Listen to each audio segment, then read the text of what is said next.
राज्यात महायुतीचं सरकार वरकरणी कितीही मजबूत दिसत असेल आणि ऑलवेज वेलचे दावे केले जात असले तरीही पडद्यामागे भाजपने थेट 2029च्या विधानसभा आणि लोकसभा निवडणुकांची गणिते मांडण्यास सुरुवात केल्याची चर्चा रंगली। आगामी मतदारसंघ पुनर्रचनेनंतर राज्याचं राजकीय चित्र बदलू शकतं हे ओळखून भविष्यात शिवसेना शिंदे गट आणि राष्ट्रवादी काँग्रेस अजित पवार गट यांच्यावर पूर्णपणे विसंबून न राहता 100% भाजपचा नारा प्रत्यक्षात उतरवण्यासाठी भाजपने मित्रपक्षाच्याच बालेकिल्ल्यांमध्ये शांतपणे पण अत्यंत आक्रमक मोर्चेबांधणी सुरू केली। त्यामुळे भाजपच्या या रणनीतीमागील प्रमुख कारणं कोणती आहेत, मित्रपक्षांच्या मतदारसंघांमध्ये नेमकी कशी रसद पुरवली जाते आणि याचा पुढच्या काळातील राजकारणावर काय परिणाम होऊ शकतो याचाच घेतलेला हा सविस्तर आढावा। नमस्कार, मी अमोल जाधव आणि तुम्ही पाहताय लगाव बत्ती। महायुतीत सगळं अलबेल असल्याचं चित्र दिसत असलं तरी राज्याच्या राजकारणात पडद्यामागे एक वेगळीच खेळी सुरू असल्याचं दिसतंय। कारण भाजपने आता विरोधकांच्या मतदारसंघापेक्षा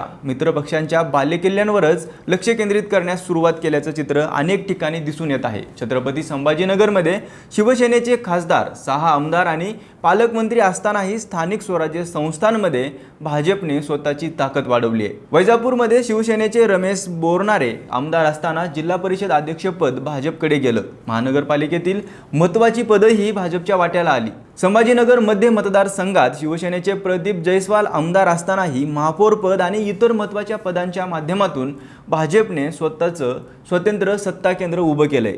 मंत्री अब्दुल सत्तार यांच्या शिल्लोडमध्येही भाजपने जोरदार मोर्चेबांधणी केली। जिल्हा परिषद, पंचायत समिती आणि स्थानिक स्वराज्य संस्थांमध्ये स्वतःची ताकद वाढवली।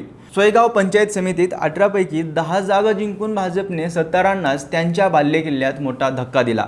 कन्नडमध्येही जिल्हा परिषद आणि पंचायत समितीच्या माध्यमातून भाजपने स्वतःचं स्वतंत्र नेटवर्क उभं करण्याचा प्रयत्न केला।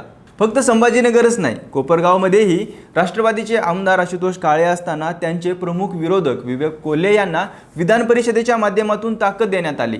कळमनुरीतही संतोष बांगर यांच्या विरोधात पर्यायी नेतृत्व उभं करण्यात आलं। जालन्यात शिवसेनेची मानली जाणारी विधान परिषदेची जागा भाजपने स्वतःकडे खेचली। शिवसेनेचे आमदार अर्जुन खोतकर यांच्या विरोधातील कैलास गोरंट्याल यांनाही भाजपमध्ये घेत त्यांना राजकीय बळ दिलं जात असल्याची चर्चा आता सुरू आहे। यासोबतच कोल्हापूरच्या कागलमध्ये मंत्री हसन मुश्रीफ यांच्या मतदारसंघात समरजित घाटगे यांना पुन्हा सक्रिय करण्यात आलं। बीडमध्ये राष्ट्रवादीचे आमदार विजयसिंह पंडित यांच्या मतदारसंघात भाजपच्या स्थानिक नेतृत्वाला बळ देण्यात आलं। पुणे जिल्ह्यातील भोरमध्ये नवीन राजकीय समीकरण जुळवण्याचे प्रयत्न सुरू असल्याचं बोललं जातंय। तर सिंधुदुर्गात मंत्री दीपक केसरकर यांच्या सावंतवाडी नगरपालिकेवर भाजपने सत्ता मिळवत थेट आपली ताकद दाखवून दिली आणि ही घुसखोरी केवळ ग्रामीण भागापुरती मर्यादित नाहीये। उपमुख्यमंत्री एकनाथ शिंदे यांचा बालेकिल्ला मानल्या जाणाऱ्या ठाणे आणि नवी मुंबईतही भाजपने स्वतःची ताकद वाढवण्यास सुरुवात केली आहे। नवी मुंबईतील एका कार्यक्रमात स्वतः उपमुख्यमंत्र्यांनाच निमंत्रण नसल्याची चर्चा झाली। डोंबिवलीत मोठागाव उड्डाणपुलाच्या कामावरून भाजपचे दीपेश म्हात्रे आणि खासदार श्रीकांत शिंदे यांचे समर्थक आमदार राजेश मोरे यांच्यात उघडपणे श्रेयवादाची लढाई रंगली। संभाजीनगरपासून सिंधुदुर्गपर्यंत, कोपरगावपासून ठाण्यापर्यंत, कागलपासून बीडपर्यंत एकच पॅटर्न दिसतोय। मित्रपक्षांच्या मतदारसंघांमध्ये भाजप स्वतःची संघटना, स्वतःचे नेते आणि स्वतःचं स्वतंत्र राजकीय नेटवर्क उभं करत आहे। स्थानिक स्वराज्य संस्थांमधील पद, विकास निधी, विधान परिषद, स्थानिक नेतृत्वाला दिलेली संधी आणि संघटनात्मक विस्तार या माध्यमातून अनेक ठिकाणी समांतर सत्ता केंद्र उभी केली जात आहेत। त्यामुळे भाजपची ही मोर्चेबांधणी नेमकी कशासाठी सुरू आहे हा प्रश्न निर्माण होतो। त्याचं उत्तर शोधण्यासाठी आपल्याला 2029च्या राजकीय चित्राकडे पाहावं लागेल। यामागचं पहिलं मोठं कारण म्हणजे 2024च्या लोकसभा निवडणुकीचा अनुभव। नुकत्याच झालेल्या लोकसभा निवडणुकीत राज्यात भाजपला अपेक्षित यश मिळालं नाही। अनेक ठिकाणी मित्रपक्षांची मतं भाजपकडे पूर्ण क्षमतेने वळली नाहीत अशी भावना पक्षात निर्माण झाली। त्यामुळे भविष्यात निवडणुकीच्या वेळी दुसऱ्यांच्या मतावर अवलंबून राहण्यापेक्षा प्रत्येक मतदारसंघात स्वतःचं मजबूत मतदार जाळं उभं करण्याची गरज भाजपला वाटू लागली आहे। दुसरं कारण म्हणजे आगामी मतदारसंघ पुनर्रचना। पुनर्रचनेनंतर महाराष्ट्रातील अनेक मतदारसंघाची रचना बदलू शकते। नवीन मतदारसंघ तयार होऊ शकतात, काही ठिकाणी मतदारसंख्या बदलू शकते, काही भागांची राजकीय समीकरणं पूर्णपणे बदलू शकतात। त्यामुळे आजपासूनच प्रत्येक भागात संघटनात्मक ताकद वाढवण्याची तयारी सुरू असल्याचं दिसतंय। तिसरं कारण म्हणजे विधानसभा जागा वाटपेचं राजकारण। भविष्यात विधानसभा निवडणुकीत भाजपला अधिकाधिक जागा लढवायच्या आहेत। त्यासाठी आत्तापासूनच मित्रपक्षांच्या मतदारसंघांमध्ये स्वतःचे मजबूत चेहरे उभे केले जात आहेत। उद्या जागा वाटपाच्या वेळी या मतदारसंघात आमचा उमेदवार अधिक मजबूत आहे असा दावा करता यावा, यासाठी ही तयारी सुरू असल्याचं मानलं जातंय। आता चौथं कारण म्हणजे राजकारणातील अनिश्चितता। आज महायुती एकत्र असली तरी उद्याचं राजकारण कसं असेल हे कुणीही सांगू शकत नाही। मित्रपक्षातील काही आमदार अस्वस्थ असल्याच्या चर्चा वेळोवेळी समोर येतात। भविष्यात एखादा गट कमकुवत झाला, फुटला किंवा त्यात मोठे बदल झाले तर त्या मतदारसंघात भाजपची स्वतंत्र ताकद तयार असावी, यासाठी ही तयारी सुरू असल्याचं दिसतंय।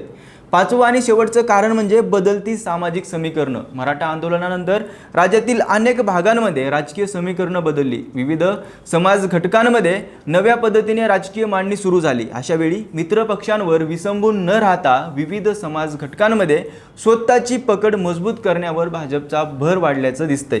आता प्रश्न असा आहे की या सगळ्यासाठी रसद नेमकी कशी पुरवली जाते? त्याचं उत्तर पुन्हा एकदा संभाजीनगर, कोपरगाव, कागल, बीड, ठाणे, नवी मुंबई आणि सावंतवाडीमध्ये दिसून येतं। स्थानिक स्वराज्य संस्थांमधील पद, विधान परिषदेच्या संधी, विकास निधी, स्थानिक पातळीवर प्रभाव असलेल्या नेत्यांना दिलेलं बळ, विरोधी गटांना मिळणारा राजकीय आधार आणि संघटनात्मक विस्तार या सगळ्यांच्या माध्यमातून भाजप अनेक ठिकाणी समांतर सत्ता केंद्र उभी करत आहे। म्हणूनच आज राज्यभर घडणाऱ्या या घटनांकडे स्वतंत्र पाहण्यापेक्षा एकत्रितपणे पाहिलं तर एक वेगळं चित्र समोर येतं। ते म्हणजे 2029चा विचार करून भाजप प्रत्येक मतदारसंघात स्वतःची स्वतंत्र ताकद उभी करण्याच्या तयारीत आहे।